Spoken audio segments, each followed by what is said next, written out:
আসসালামু আলাইকুম। আশা করি সকলেই ভালো আছেন। প্রিয় চাকরি প্রত্যাশী ভাই ও বোনেরা, মৎস্য অধিদপ্তরে যে নিয়োগ সার্কুলারটা রয়েছে, এইটার আবেদনের আর মাত্র ২ দিন রয়েছে।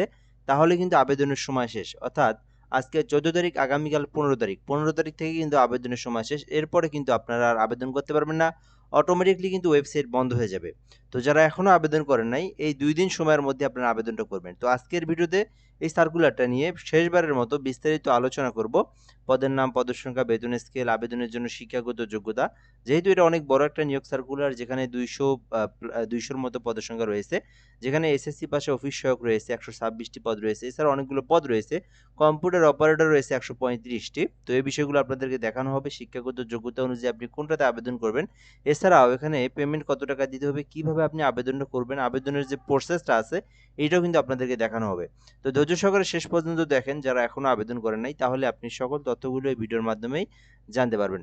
আরেকটা বিষয় হচ্ছে, আমরা কিন্তু এই চ্যানেলে বাংলাদেশের সকল সরকারি নিয়োগ সার্কুলারগুলো আপলোড দিয়ে থাকি। তো যারা নতুন দেখতেছেন, চ্যানেলটিতে অবশ্যই সাবস্ক্রাইব করবেন এবং আমাদের সঙ্গে যুক্ত থাকবেন। ফেসবুক পেজের লিংক কমেন্ট বক্সে দেওয়া আছে, ফলো দিয়ে রাখবেন।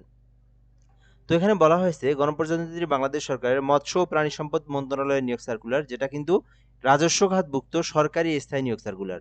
এখানে বাংলাদেশের যে কোনো জেলার যে কোনো প্রার্থী আবেদন করতে পারবে, ছেলে মেয়ে উভয় আবেদন করতে পারবে। আর আবেদন করতে চাইলে অনলাইনের মাধ্যমে আপনাকে ফর্ম পূরণ করে অ্যাপ্লিকেশন করতে হবে। ১ নম্বর পদের নাম যেটা, সেটা হচ্ছে হ্যাচারি সহকারী। ৫টি পদ রয়েছে। আবেদনের জন্য আপনাকে শিক্ষাগত যোগ্যতা যেটা প্রয়োজন, জীববিজ্ঞান বিষয়সহ বিজ্ঞান বিভাগে অন্য মাধ্যমিক স্কুল সার্টিফিকেট থাকতে হবে। এবং এখানে আরেকটা বিষয় বলা হয়েছে, সমমান পরীক্ষায় উত্তীর্ণ সহ কোনো স্বীকৃতি বোর্ড হইতে মৎস্য বিষয়ে ডিপ্লোমা থাকলে আপনি আবেদন করতে পারবেন। তো ১ নম্বরে যারা বায়োলজি নিয়ে, যারা অর্থাৎ যারা এসএসসি বিজ্ঞান শাখা থেকে লেখাপড়া করেছে, তারা আবেদন করতে পারবে। আর এখানে বলা হয়েছে যারা মৎস্য বিষয়ের উপর, অর্থাৎ ফিশারিজ ডিপার্টমেন্ট থেকে যারা ডিপ্লোমা কমপ্লিট করছেন, তারা কিন্তু আবেদন করতে পারবেন। ২ নম্বরে ভান্ডার রক্ষক রয়েছে, ২টি পদ রয়েছে। আবেদনের জন্য শিক্ষাগত যোগ্যতা চাওয়া হয়েছে উচ্চ মাধ্যমিক, অর্থাৎ শুধুমাত্র এইচএসসি পাস করলে আপনারা ভান্ডার রক্ষক পদটিতে আবেদন করতে পারবেন। এছাড়াও ৩ নম্বরে গাড়ি চালক পদ রয়েছে, ৬টি পদ। আবেদনের জন্য শিক্ষাগত যোগ্যতা চাওয়া হয়েছে অষ্টম শ্রেণী। শুধুমাত্র অষ্টম শ্রেণী থাকলে কিন্তু আপনারা গাড়ি চালক পদে আবেদন করতে পারবেন। আর এখানে একটা অভিজ্ঞতা লাগবে। কিছুদিনের যদি একটা অভিজ্ঞতা থেকে থাকে, যেকোনো জায়গায় আপনি গাড়ি চালানোর একটা এক্সপেরিয়েন্স থেকে থাকে, সেক্ষেত্রে আবেদন করতে পারবেন। আর অবশ্যই একটা ড্রাইভিং লাইসেন্স তো থাকতেই হবে, এটা স্বাভাবিক বিষয়। এরপরে যেটা পদ রয়েছে সেটা হচ্ছে অফিস সহকারী কাম কম্পিউটার মুদ্রাক্ষরিক। পদের সংখ্যাটা দেখেন ১৩৫টি রয়েছে, অর্থাৎ এই সার্কুলারটার মধ্যে কিন্তু অনেক বড় বড় পদ রয়েছে, যার কারণে কিন্তু এটা হচ্ছে চলমান নিয়োগের মধ্যে বড় একটা নিয়োগ সার্কুলার। এখানে দেখেন ১৩৫টি পদ রয়েছে অফিস সহকারী কাম কম্পিউটার মুদ্রাক্ষরিক, যেটা কিন্তু ১৬ গ্রেডের। তো এই ১৬ গ্রেডের অফিস সহকারী কাম কম্পিউটারে আবেদন করতে শিক্ষাগত যোগ্যতা চাওয়া হয়েছে যে কোনো স্বীকৃতি বোর্ড হইতে অনন্য উচ্চ মাধ্যমিক, অর্থাৎ শুধুমাত্র এইচএসসি, উচ্চ মাধ্যমিক বলতে শুধুমাত্র এইচএসসি পাস করলে আপনারা আবেদন করতে পারবেন। তো এখানে আরেকটা বিষয় হচ্ছে, কম্পিউটার সম্পর্কে বেসিক নলেজ জানা থাকতে হবে। তো এখানে কিন্তু যারা কম্পিউটার টাইপ করতে পারে, তারাই কিন্তু এগুলোতে আবেদন করতে পারে। অর্থাৎ ব্যবহারিক পরীক্ষায় কম্পিউটার টাইপ পারে কি না পারে এটা দেখা হয়। তো যারা কম্পিউটার সম্পর্কে সাধারণ নলেজগুলো জানা আছে আর এইচএসসি পাস করেছেন, আপনারা কিন্তু অফিস সহকারী কাম কম্পিউটার মুদ্রাক্ষরিকে আবেদন করতে পারেন। ১৩৫টি পদের সংখ্যা রয়েছে। এরপরে পদের নাম হচ্ছে ক্যাশিয়ার, যেখানে ৪টি পদ রয়েছে। আবেদনের জন্য শিক্ষাগত যোগ্যতা চাওয়া হয়েছে বাণিজ্য বিভাগে উচ্চ মাধ্যমিক, অর্থাৎ বিজনেস স্টাডিজ নিয়ে যারা এইচএসসি পাস করেছেন, তারা আবেদন করতে পারবেন। এখানে শিক্ষাগত যোগ্যতা এইচএসসির পাশাপাশি কম্পিউটার সম্পর্কে ব্যবহারিক এক্সপিরিয়েন্সগুলো আপনার জানা থাকতে হবে, দেন অ্যাপ্লিকেশন করতে পারবেন। ৬ নম্বর পদের নাম ডেক হ্যান্ড উচ্চ স্কেলে, ১৬ গ্রেডের ৬টি পদ রয়েছে। এখানে বলা হয়েছে ইনল্যান্ড মাস্টার বিষয়ে ২য় শ্রেণীর সার্টিফিকেট থাকতে হবে এবং ২ বছরের এক্সপিরিয়েন্স থাকতে হবে। অর্থাৎ যারা জাহাজে যারা ইনল্যান্ড মাস্টার্স হিসেবে কর্মরত রয়েছেন, ২ বছরের অভিজ্ঞতা রয়েছে এবং যাদের একটা সার্টিফিকেট রয়েছে, তারা কিন্তু এই যে ডেক হ্যান্ডে আবেদন করতে পারবেন। এছাড়া অফিস সহায়ক নিয়োগ দেওয়া হবে, ১২৬টি পদ রয়েছে। শুধুমাত্র এসএসসি পাস, এটাতে কিন্তু আলাদা কোনো অভিজ্ঞতা বা কোনো কিছুরই প্রয়োজন নেই। শুধুমাত্র এসএসসি পাস করছেন, তাহলে আপনারা আবেদন করতে পারবেন। আর এটা কিন্তু অফিস সহায়ক ২০তম গ্রেডের মধ্যে ১২৬টি পদ রয়েছে। শুধুমাত্র এসএসসি পাস থাকলে আপনারা আবেদন করতে পারবেন। তো এখানে এসএসসি, এইচএসসি পদের সংখ্যা রয়েছে, যে যার শিক্ষাগত যোগ্যতা অনুযায়ী আবেদন করতে পারবেন।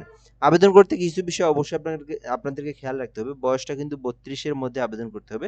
৩২ প্লাস যারা, তারা কিন্তু আবেদন করতে পারবে না। আর আবেদনের জন্য যে বিষয়টা, সেটা হচ্ছে যারা নিজেরা আবেদন করতে পারেন, নিজেদের ল্যাপটপ, কম্পিউটার, পিসি রয়েছে, আপনারা dove.teletalk.com.bd লিখে সার্চ করে আপনারা অনলাইন থেকে অ্যাপ্লিকেশন ফর্ম পূরণ করে আবেদন করবেন। তো আমরা এখানে একটু জুম করে আপনাদেরকে দেখাচ্ছি। গুগলে অথবা ক্রোম ব্রাউজারে যাবেন, যাওয়ার পরে লিখবেন DOF teletalk.com.bd লিখে সার্চ করলে আপনারা ওয়েবসাইট পেয়ে যাবেন। ওখানে অ্যাপ্লাই নাও অপশন আছে, যে পদে আপনি আবেদন করবেন সেইটা সিলেক্টেড করে আপনি অ্যাপ্লাই নাও অপশনে ক্লিক করে আপনি আপনার পার্সোনাল ডকুমেন্টগুলো, তারপরে এডুকেশনাল কোয়ালিফিকেশনগুলো দিয়ে আপনাকে আবেদনটা করতে হবে।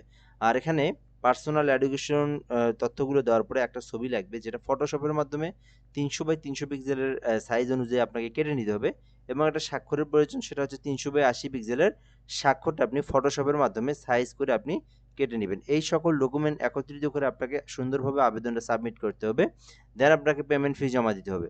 আর সবথেকে গুরুত্বপূর্ণ যে বিষয়টা, সেটা হচ্ছে আবেদনের সময় কিন্তু আর নাই, একেবারেই স্বল্প সময়। আজকের দিন আছে আর আগামীকাল সময় আছে। তো আগামীকাল বিকাল 5 ঘটিকা, অর্থাৎ এই যে ওয়েবসাইট রয়েছে যেটা dove.teletalk.com.bd, এইটা কিন্তু আগামীকাল বিকাল 5 ঘটিকায় অটোমেটিকলি অফ হয়ে যাবে। 15 তারিখ যারা 15 তারিখ বিকাল 5টার পরে ট্রাই করবেন তারা কিন্তু আবেদন করতে পারবেন না।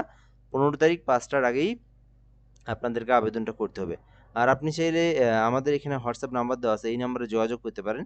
যারা 15 তারিখ দুপুরের মধ্যে যারা যোগাযোগ করবেন তারাই শুধুমাত্র অ্যাপ্লিকেশন করে নিতে পারবেন আমাদের মাধ্যমে। তো এখানে আমরা নাম্বার দিয়ে রাখছি, হোয়াটসঅ্যাপ নাম্বার, এই নাম্বারে আপনারা কন্ট্যাক্ট করতে পারেন। ঘরে বসে থেকে একদম নির্ভুলভাবে অ্যাপ্লিকেশন করে নিতে পারবেন। তো আমরা একটা ফর্ম দেবো, ওই ফর্মে আপনি আপনার সকল ডকুমেন্টগুলো আপনি আমাদেরকে হোয়াটসঅ্যাপের মাধ্যমে এসএমএস করে দিবেন, আমরা অ্যাপ্লিকেশন করে সঙ্গে সঙ্গে অ্যাপ্লিকেশনের যে কপিটা সেটা আপনাকে পাঠিয়ে দেবো। তো চাইলে কন্ট্যাক্ট করতে পারেন।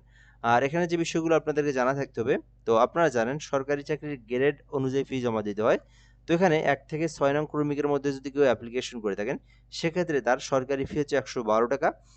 তো নিজেরা যারা পেমেন্ট করে যখন আবেদনটা পেমেন্ট করতে যাবেন, প্রায় 120 টাকার মতো খরচ হবে, যেহেতু 2টা এসএমএস দিতে হয়।